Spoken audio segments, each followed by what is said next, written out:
Les portes de cette partie de la bande de Gaza, désormais contrôlée par Tsahal, s'ouvrent à nous exceptionnellement. Sous bonne escorte de l'armée israélienne, nous parcourons moins de 2 kilomètres dans l'enclave palestinienne. Partout le long de la route, des amas de béton et de poussière. Depuis cette position militaire où tout ce que nous filmons est contrôlé, scène de désolation. C'était Soujaya, 100 000 habitants. Un quartier de la ville de Gaza, aujourd'hui, tout est complètement détruit, rasé. Après 2 ans de guerre, on distingue au loin des immeubles toujours debout dans la ville de Gaza, mais tout ce qui est autour de nous a été complètement anéanti. Voici sur ces photos ce quartier avant-guerre, avant les destructions méthodiques de l'armée israélienne pour éliminer, selon elle, le Hamas et ses infrastructures.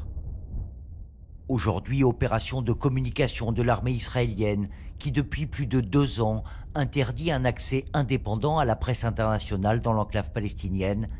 Nous avons droit à 1 heure sur place. Dans cette zone, nous nous sommes battus encore et encore pendant de longs mois parce que le Hamas revenait ici à chaque fois. Et c'est un périmètre avec un réseau de tunnels très dense.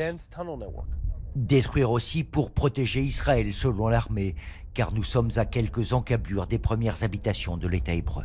Des positions de l'armée israélienne comme celle-ci, il y en a des dizaines dans la bande de Gaza, tout le long de la ligne jaune.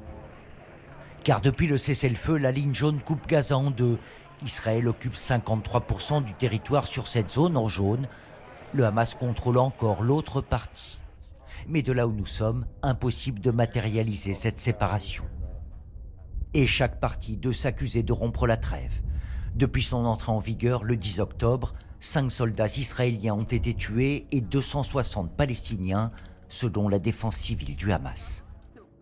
Combien de temps l'armée israélienne va-t-elle rester sur ses positions dites défensives? Personne ne le sait, d'autant que les prochaines étapes de l'accord de paix sont toujours en discussion sur la constitution d'une force internationale ou sur le désarmement du Hamas. En attendant, les habitants de Gaza, eux, vivent au milieu des destructions.